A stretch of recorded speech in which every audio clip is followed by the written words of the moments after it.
Good day, I'm Dr. Cortez. Let's continue the lesson for retail management.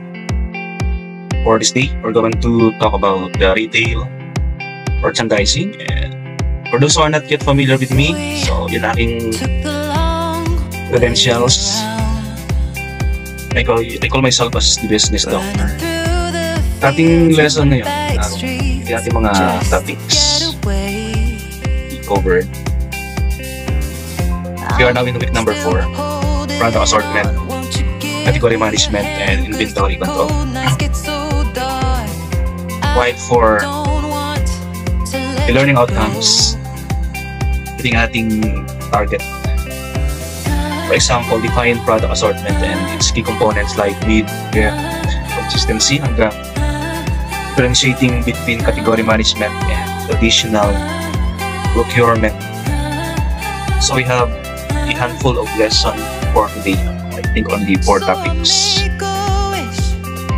And before I start, pwede bang mag-subscribe to click the subscribe button. And maraming salamat in advance. Okay. So, ito yung key components of merchandise planning. Sa ating merchandising, pag ikaw ay mag-iipon ng merchandise, pag sa merchandise, ito yung inventory that you intend to sell to your customers sa iyong retail stores. Ito yung mga stock mo. And in doing the inventory, the merchandising planning, it is important for us to know the forecasted or projected sales for a period. For example, in 1 month, in 1 quarter, in semi-annual, or isang buong taon. Important na please we should know how to forecast. Ang pinakamadaling way how to forecast your benta or your sales is the historical. Considering historical, it is based on the sales from previous period. Example, today is February. If you want to forecast the sales for February, you can use the data or the sales last January. And the same way, if you want to forecast the sales for the whole 2025, you can forecast that based on the historical figure of 2024. Yan basically sinasabi nating historical based way of forecasting. But of course, we have lots of ways or methods in forecasting the benta, your sales. Now, we can use average method, we can use regression, we can use like time series way of forecasting. For simplicity, example, last year's sales for the same period is 35,000 pesos. Last year to ha. Sabihin, today's February 2024, the sales was 35,000. You can use this data to forecast yung para naman sa month ng March, April, or June. Of course, last year, from February, March, April, May. Benta ka last year, 2024.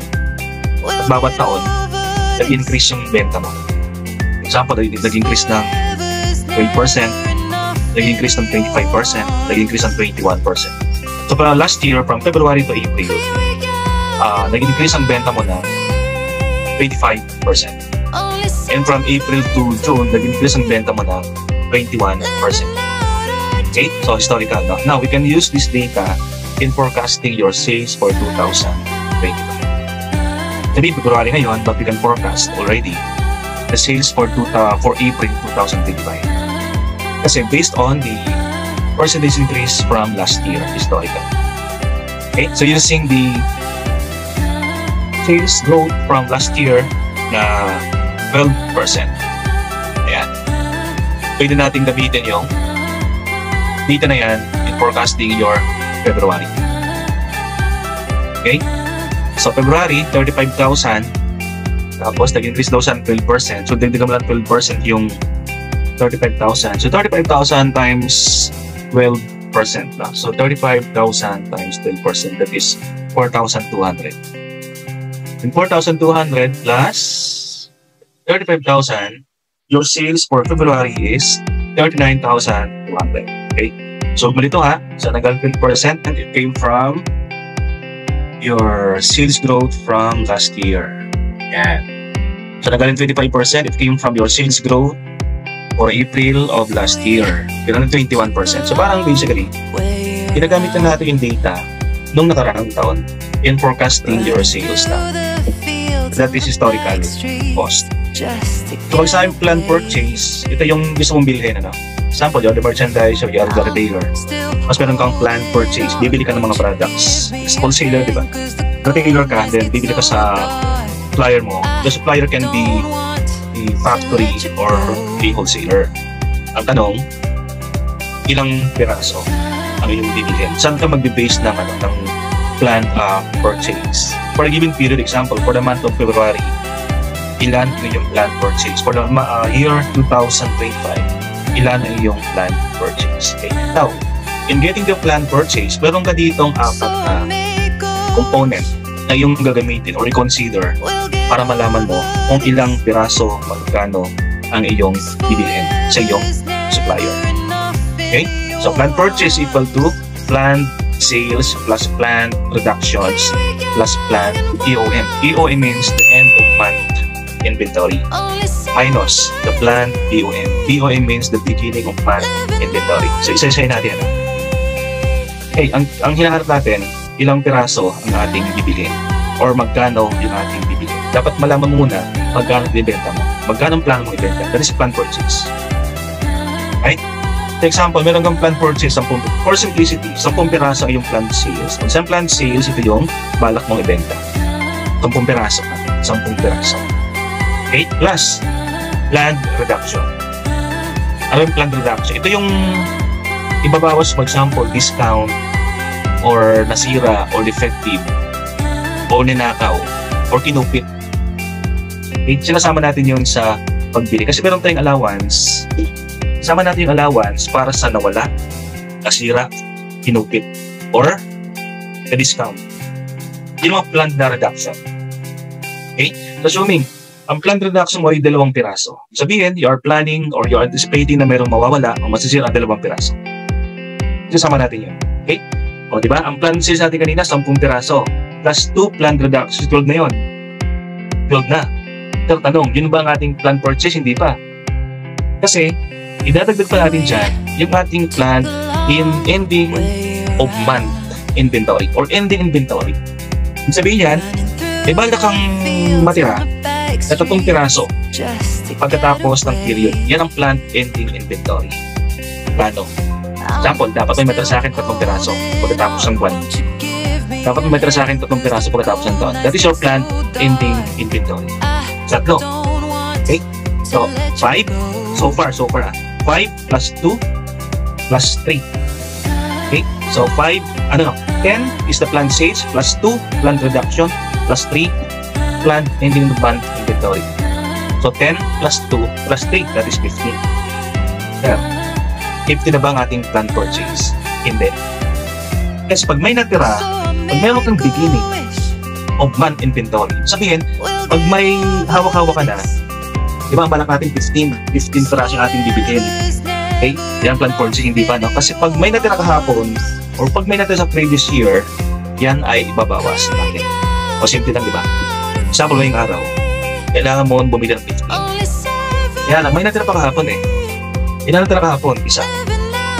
Okay? So for ngayong araw na to, hindi 10 ang iyong bibilhin, kundi 1 lang. Kasi may natira kahapon eh. Isa. Yan tinatawag natin planned beginning of month inventory. Okay? O, pag yun na natin sa ating sa ating formula natin. Answer. Pag ito yan, no? Ang planned sales natin ay 10 piraso. Ang planned reduction ay 3. Ang planned ending inventory ay 2. Ang planned beginning inventory ay 1. Ibig sabihin nun, 10 plus 3 plus 2 minus 1. So that is 14. Sabihin, ang iyong planned purchase ay 14 piraso. Okay, that is how to forecast kung magkano yung bibilhin. Ulit natin ha. Ang planned sales, ibig sabihin, ilan ang bibenta mo? 10. ang planned reduction or ito yung allowance para sa nasira o defective, 3. Tapos our planning na may dapat matirang 2. So 10 plus 3 plus 2. Ngayon, 15 yan. Okay? Kaya lang, 15 na yung bibilang pero may natira kahapon. Ibig sabihin, natira kahapon, that is your beginning inventory sa umpisa ng isang piraso. So 15 minus 1. Ibig sabihin, 14 lang ang iyong bibigyan. That is the planned purchase. Right? So ito naman yung mga key concept. Continuation mga key concept component of merchandise planning. Okay. So the planned reduction. Ito yung kaninang 3 piraso, diba? Planned reduction. Ito yung allowance natin for discount or inventory loss. Nabawas sa inventory kasi it's either nanakaw or viliparage or nag-damage. Yan tinatawag natin planned reduction. So planned reduction na bawas natin ay nadagdag natin as allowance sa ating mga magiging planong benta. Example, plano mong benta ng 10, di ba? You plan to sell 10. Okay? Kaya lang, naisip ko na baka may mawala or baka may nakawin ng 3 piraso. So itong 3 ay idadagdag mong allowance dun sa iyong benta. Di ba ganun talaga? Sabi mo dagdag mo ng 3 yan. Bakit? Kasi baka mawala o baka nakawin o baka kupitin. 3. Okay? So yung 3, dinadagdag mo sa benta. So, ang ibigin talaga ay hindi lang 10 kundi 13 piraso. Kasi may allowance kang 3 for loss, viliparage, or pinupit or nasira. Yan tinatawag natin planned reduction sa retail. Okay? Now, ang planned markup naman, ito yung dagdag gusto mong ipatong sa iyong puhunan para makuha ang iyong selling price. Okay? That is, markup is expressed in percentage. Okay. Now, example, given na yung benta, given na yung selling price. Example, selling price mo ay 100 pesos. Okay? Tapos ang cost or puhunan ay 70 pesos. Okay? Benta, 100 pesos. Puhunan, 70 pesos. So, paano kinukuha yung markup? Percentage. Okay? O magkano markup doon? Magkano patong? 30. Di ba ang benta? 100. Ang puhunan, 70. So, ang markup sa selling price ay 30 pesos. Okay? So, 30 pesos, i-divide mo siya ng 100. Okay? 30 divided by 100. So, 30% ang iyong markup percentage. Right? O, selling price, 100. Cost price o puhunan, 70. Magkano markup? 30 pesos. Okay? So, 30 pesos divided by retail price, 100. So, ang percentage ng markup is 30%. So, ganun pagkuha ng markup or percentage increase sa una or yung patong na tinatawag natin. Right? Now, pag sinabing gross margin is the difference between the selling price and the cost of the product less deduction from markdown. Okay, so same example, yung 100 pesos kanina, 100 pesos minus the cost of the product, 70 pesos. So, di ba, 30? 30 ang natira. Itong 30, ibaso pa dyan yung allowance mo for employee discount or nakupit. Ayan. Okay? Example, 2 pesos. 2 pesos allowance for kupit, 2 pesos for defects, or 2 pesos for discount. Okay? So, 30 pesos minus 2 pesos pa. So, that is 20. Yung gross margin is 28 pesos. Okay? Yung 30 kanina, binawas mo lang 2. No? So, paano pag walang nakupit, walang defect, o di 30 pesos? Okay, that is your gross margin. Now, how do you get the profit? Gross margin, 28 pesos, di ba? Tapos meron kang gastos, meron kang operating expenses na 15 pesos. Right? So, gross margin, 28 pesos minus operating expense of 15 pesos.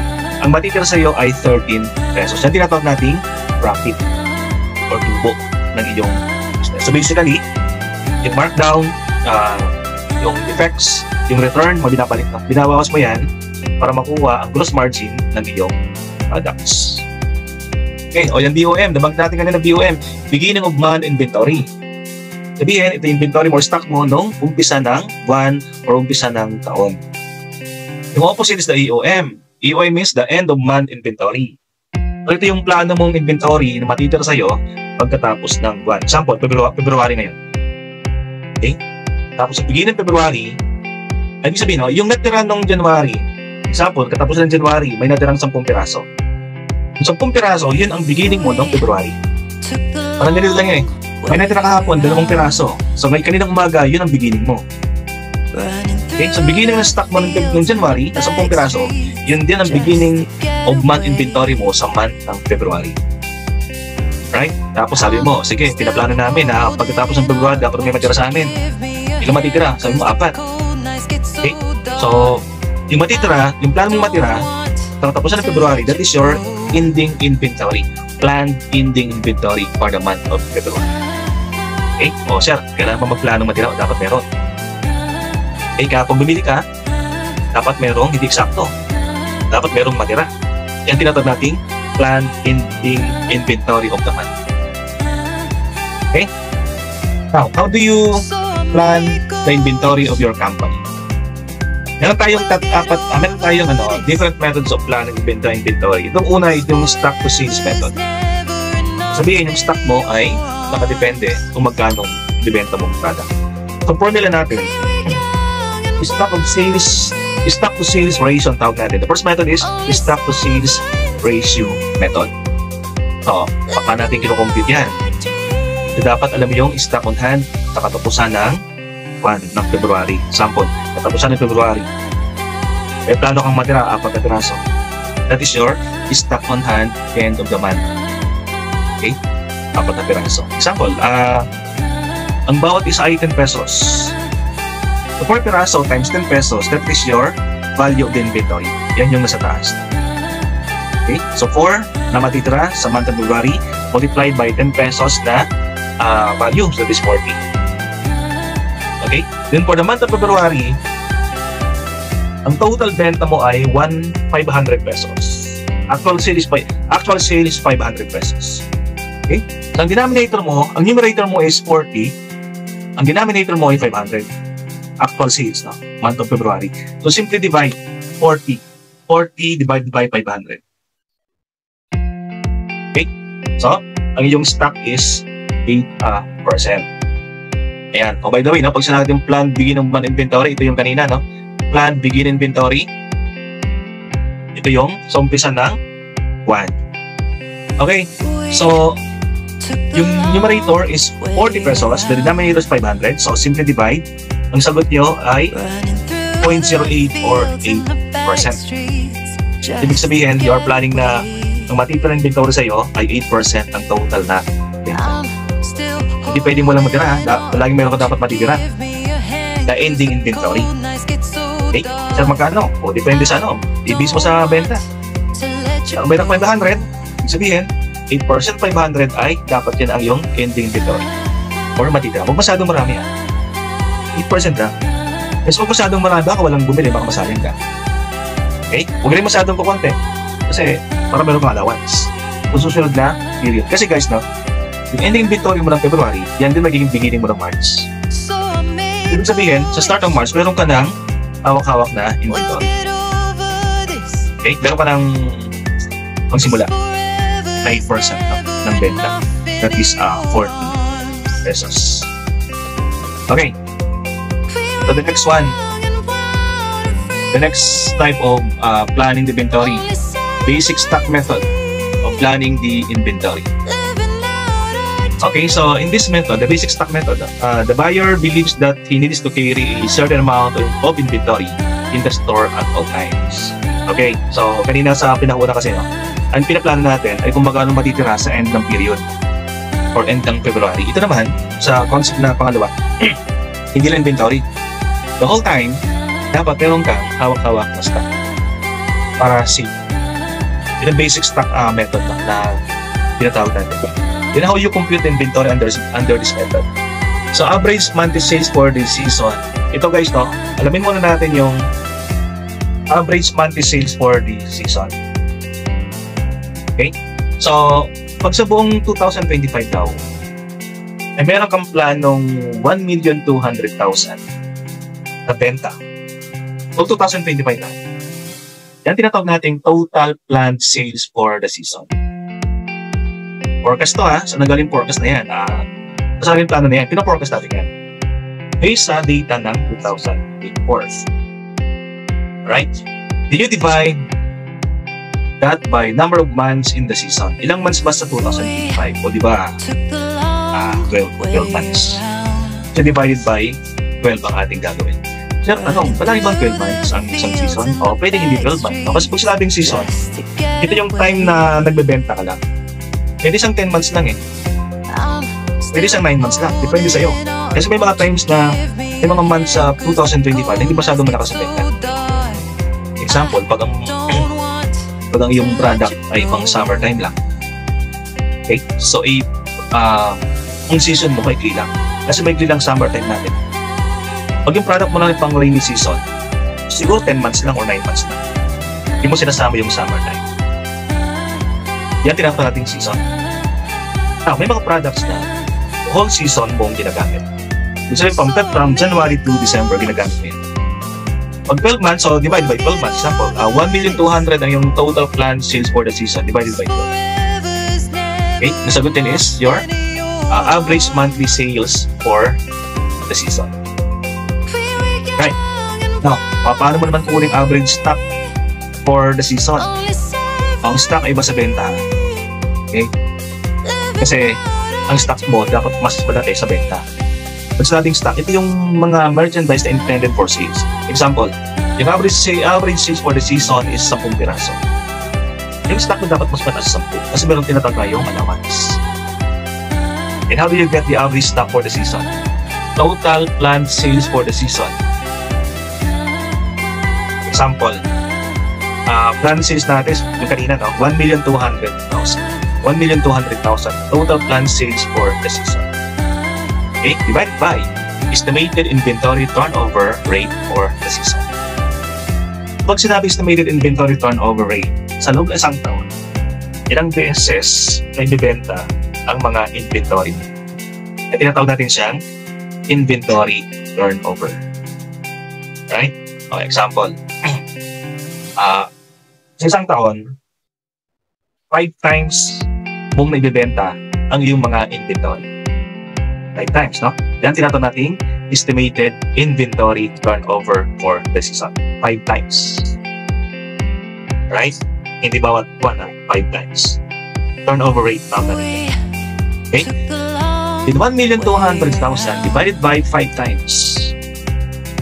Okay? Sabay-sabay kayo. 1,200,000 divided by 5. Ano nakuha nyo? 240,000 pesos.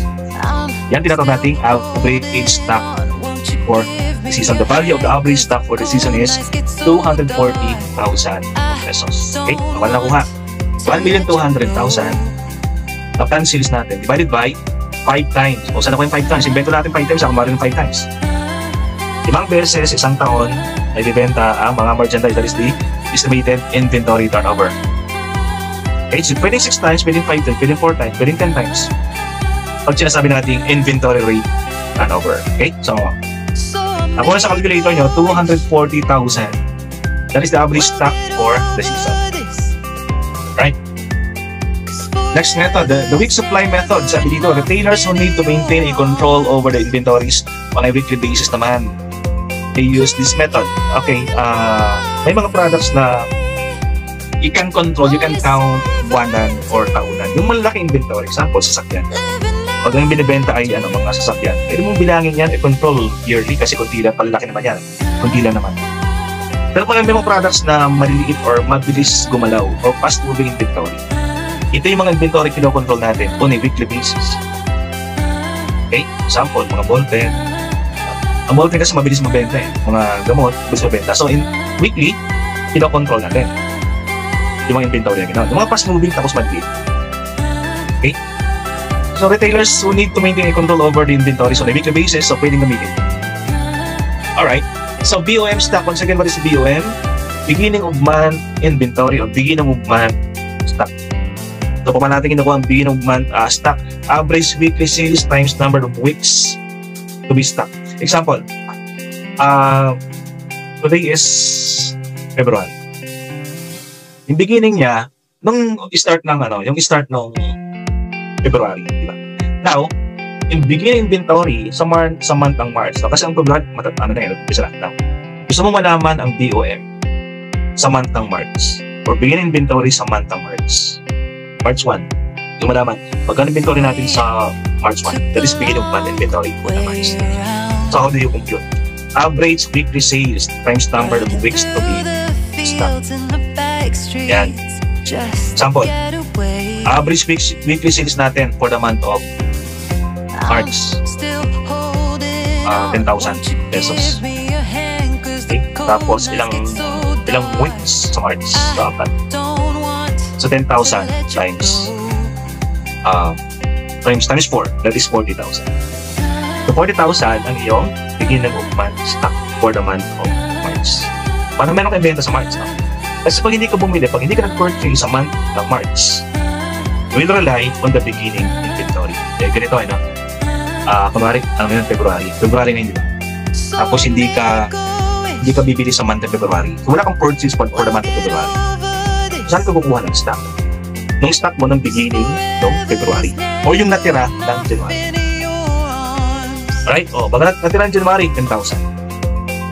Bigyan mo yan ng February. Yung 10,000 na yan ang iyong debenta. Pag hindi ka bibili sa month of February, you will rely on the 10,000 na natira ng month ng January. So, that's your beginning of stock.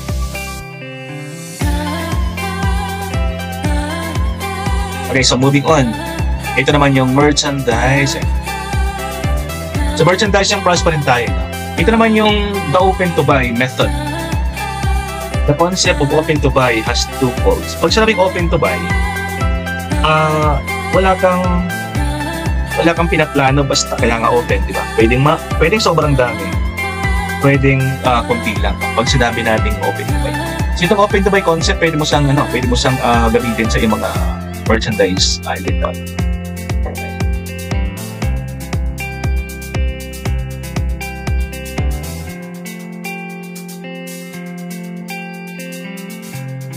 Okay, so ang open to buy, pwedeng sobrang dami, pwede ring konti na. Pag sinabi nating open to buy methods of merchandising.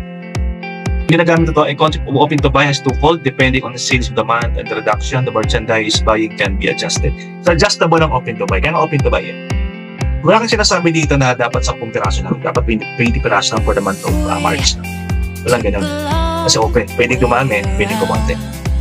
Okay? The planned relation between the stock and sales can be maintained. So, what is the advantage of using the open to buy methods of inventory? Ito yung kung magkano kailangan yun. Pwedeng dami yan, pwedeng konti na. Ito natin open to buy. Kasi ngayon, may mga methods na nakaplano na.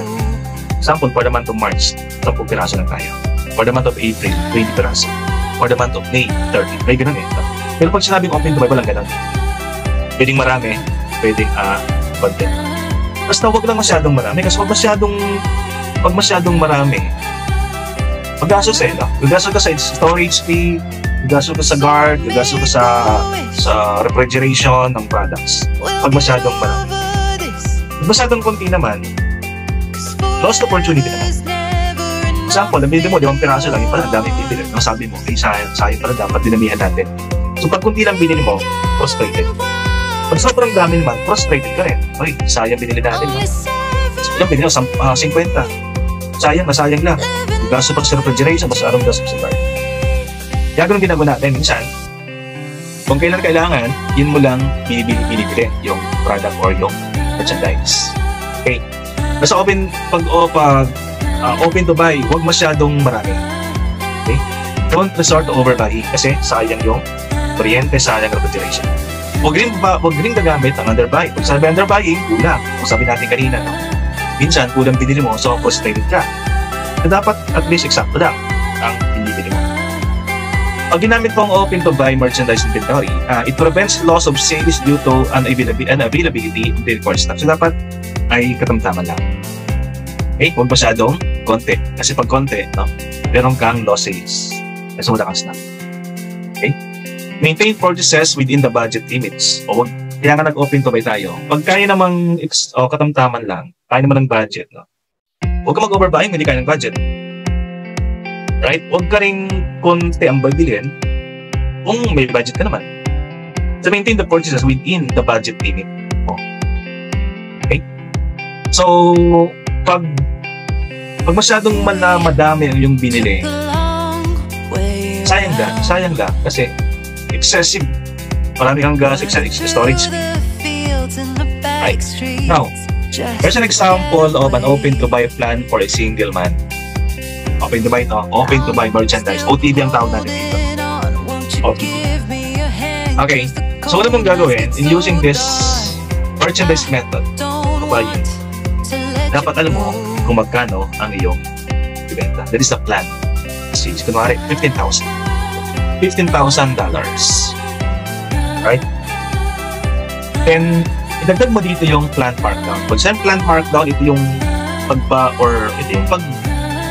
pagbawas ng benta eh. Example, discount, sales return, may babalik kasi defective. Yan tinatawag ng mga sales markdown. So, sample natin, that is $350. So, $350 is to be added. Hindi naman, $350 lang naman ito. Hindi masyadong marami yung return or defective or fill rates or couping. Hindi masyadong marami. $350 lang ating allowance pa. Then you add the planned end of month inventory. Example, nasa month tayo ng October. So, katapusan ng October is October 31. Kung nagplano ka, iniisip mo, dapat sa katapusan ng October, dapat may matira na 25,000 worth of inventory. Yung 25,000 idadagdag.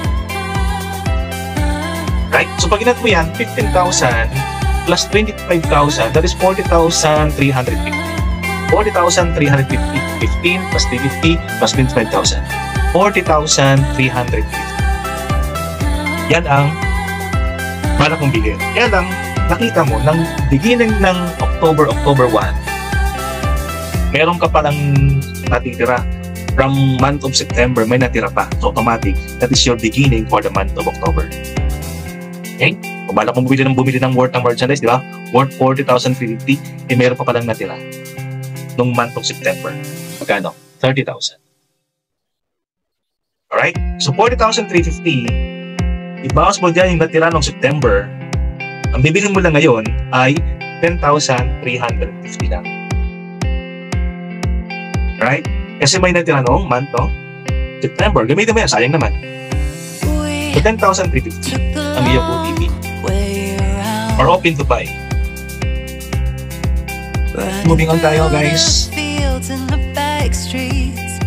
Merchandise, hindi pa lang tayo sa planning process ng merchandise or planning inventory or planning category. Ito naman, sa iwan natin yung ito. Ito naman sa assortment or how are you going to divide to balance yung different types of product or assorted product sa loob ng iyong retail store. Ito yung assortment planning. Assortment planning involves determining the quantities of each product that will be purchased to fit into the overall merchandise plan. Ilan bawat piraso, bawat product line ang inyong bibili. So dito, pag may mga products na iba-ibang categories now, you can sort your products differently. You can sort them based on color, based on size, brands, materials, cotton or not cotton, silk or cotton. You should specify. Mga damit, ganun eh. Mga damit, pwede mo sa hatiin sa ganun eh. The next one, create a balanced assortment merchandise for the customer. So based again on historical, alam mo yung fast moving and slow moving ng mga types of merchandise. So based for example, this February, so based sa January, alam mo yung mga pinaka-fast moving na product lines. Yung example, anong mura yung pinaka-fast moving, anong types of clothing pinaka-fast moving, anong fabric ang pinaka-fast moving, anong size. Yan. For example, no, you have a department store. And your department store is divided into several departments.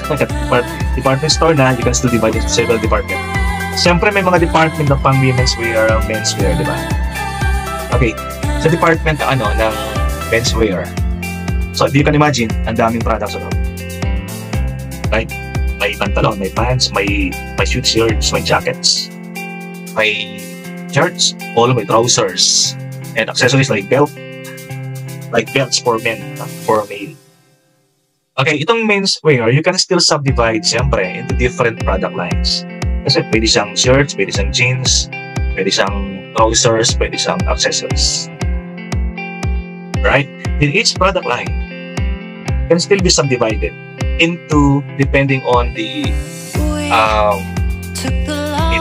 depending on what brand. Okay, example, so yung mga t-shirts, pwede mo sa TN, hindi sa sizes, but depending on brand. If you can imagine sa SM, no? Punta ka sa menswear ng SM, tapos punta ka sa mga shirts. Okay? Yung mga racks doon, they are not divided into sizes. They are divided into brands. Example, Zodiac brand, Van Heusen brand, Louis Philippe brand, and Arrow. Mga brand naman yung mga t-shirts or polo shirts. Then still, pag yan ay nasa brand ay, dyan mo sa pwedeng i-subdivide into sizes, styles, or colors ng mga brands.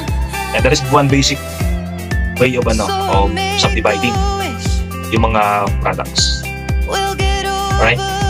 T-shirts. And ito naman sa assortment. So, common ways of assortment planning, the range plan. The aim of the range plan is to create a balanced range for each category. So, balance guys, yung ating pinag-usapan dito. Pag sinabi natin balance, hindi pare-pareho, hindi equal. Kasi based on previous sales, may product dyan na fast-moving. O sabihin natin, sige, stock dyan naman 50 peraso. May slow-moving naman, sige, stock dyan 5 peraso na. Balance. Hindi sa equal. Kasi depending on your sales from last month or from previous period, you can divide or you can stock. Malalaman mo yun. Historical ang ginagamit natin. Okay.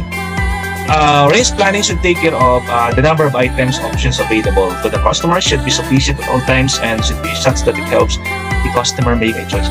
Maganda yung masarap bumili ng mga paninda or merchandise sa isang store na marami kang pagpipilian. Kasi pag nakita mo ito, based on experience of guys, pagpas mo ng store tapos natitira yung 2 piraso na lang, parang ayaw mong sabihin, pinagpilian na kasi. So avoid na may matitira na kunting-kunti na lang. Hindi na bibili yan, pinagpilian na yun eh. So dapat sufficient, marami mong bumili. Pag sabi sufficient, marami mong bumili, marami pa rin matitira. Minsan kasi natutuwa ako, kunti na lang titira, pangit. Kasi bakit hindi na mabili na titira? Alam mo mga Pilipino, di ba? Ayaw nila yung tira-tira. So dapat replenish. Don't forget to replenish. Alright? Overbuying and underbuying is limited. So, sa merchandising natin, so dapat at least malapit sa katotohanan.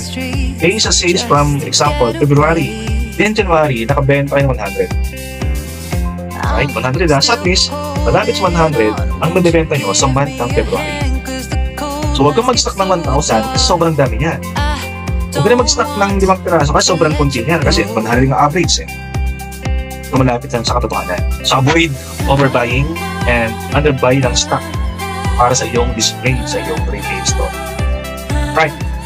Sufficient quantities of the products are available. So you should remember this one. All the stores can be serviced and the product is available at all the stores access various locations.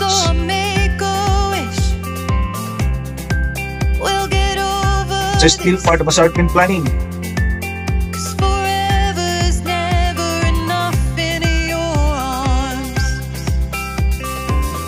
After determining the money available for buying, a decision needs to be taken on what to buy and in what quantity.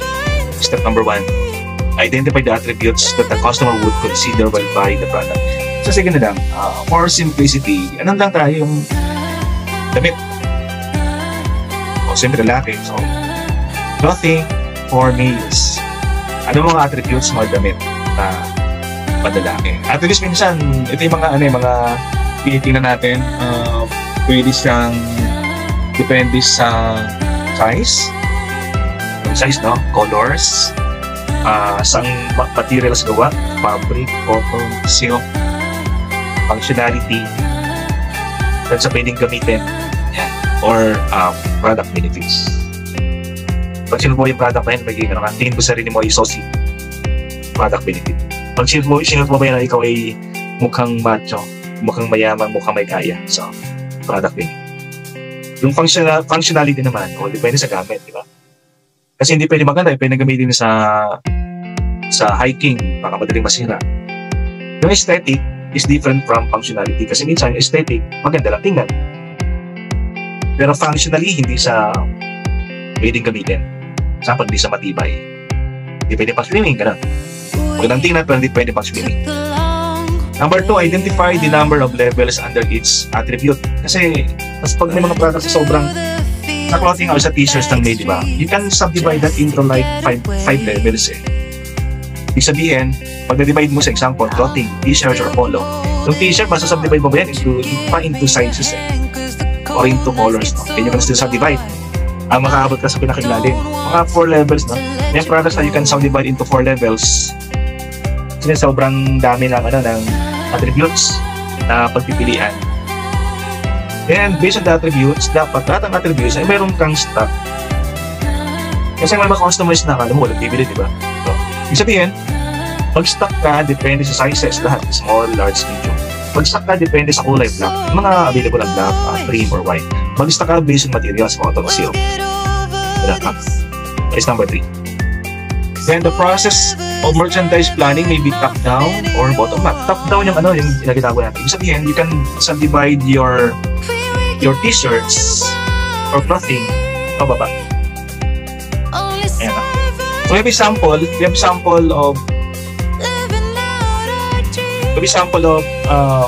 planning or assortment planning. Ating next slide na. Ito ay sample ng mga clothing category. So natin ito. Sample to ng model stock plan. Ibig sabihin, tingnan mo sa t-shirt ng mga males, 1, 2, 3, 4, 5, 6, 7.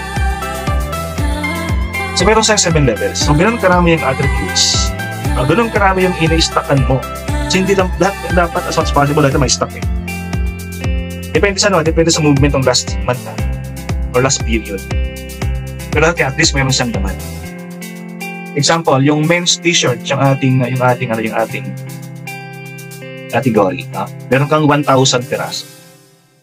1,000 peraso ng t-shirt and you will subdivide this into different attributes hanggang makaabot sa baba. Yung pinakailalim dapat may laman, the bottoms, the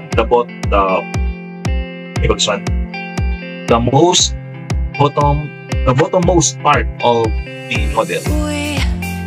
Men's shirt, 1,000 peraso. Then you will divide this one into 4 categories. Ang t-shirt, siyempre, meron pang casual, meron pang dress talaga, merong formal, at merong sporting na mga t-shirts. That is how you divide. Now, how do you divide? So, based on last month sales, experience. Now, example, from last month, ang pinakamarami na naibenta natin ay yung casual. 40% ang t-shirt natin nabenta casual shirts. So, di may 1,000, depende sa benta ng last month. So, 40%, 400 peraso pang casual, 100 peraso pang dress, 200 for formal, and 300 for sports. Based from last month, historical. Forecast yung ginagawa natin. Then yung casual is the most sought after na product. Yung pinakamabenta. So, yung 400, how are you going to divide yung 400? Casual. Based ulit sa attributes. Siyempre mga casual ko, meron siya divide na based on attribute of sizes. May small, medium, large, and extra large. Based on last month, ang pinakamaraming benta ay yung medium size. That is true, Palaging gitna or palaging nasa gitna ang pinakamarami na benta. So, based on experience, mag-stock ka palagi ng medium. Kasi yan ang mas pinakamarami. 40% of the sales came from the medium size ng casual clothing. That is 160 out of 400. Right? In the medium size ng mga casual clothing can still be subdivided. Pwedeng full sleeve, pwedeng half or short sleeve. Natin may 3/4, Ayan, is either long or short sleeves. Wala nang 3/4. Now, I got my 3-port, bihira naman ng 3-port. Based on historical data, karamihang bumili ng medium size I came from the half sleeve or the short sleeve, 70%. So mag-stock ka ng 112 na piraso ng medium casual t-shirts. Right? Now, yung half sleeve or short sleeve can still be subdivided into 2. Pwede yung bottom down or yung other category. So, bottom down yung hindi yung butones hanggang hindi masyadong buo. Parang labas yung neckline. But they prefer yung full button. 60% full button ang ganda na benta. Okay, for example, button down, you can divide the button down into more categories. Different kulay, white, blue, green, or gray. From historical data, karamihan na bumili ay white. So you stock your button down, 18 piraso, mas marami ang white. Kasi based on historical data, 40% ang bumili nung last month. So, and the white can still be subdivided into dami, no? Into depending on the attributes of the materials, cotton or cotton blend. Yan. O siguro wala nang susunod na category dyan, no? So, ganun karami yung how are you going to subdivide and how are you going to stock yung mga different categories ng iyong product lines. Right, so I know this one is the last slide for today. Yan natin. Yeah, this is the last one. So hoping guys that I've shared something to you this day. And for my future video lessons, I still inviting you to don't pay to watch hanggang masusunod ng mga video recordings. And before I end this tutorial, pwede mo request once again mag-subscribe naman sa aking munting channel, and thank you in advance guys. Maraming salamat. Bye everyone.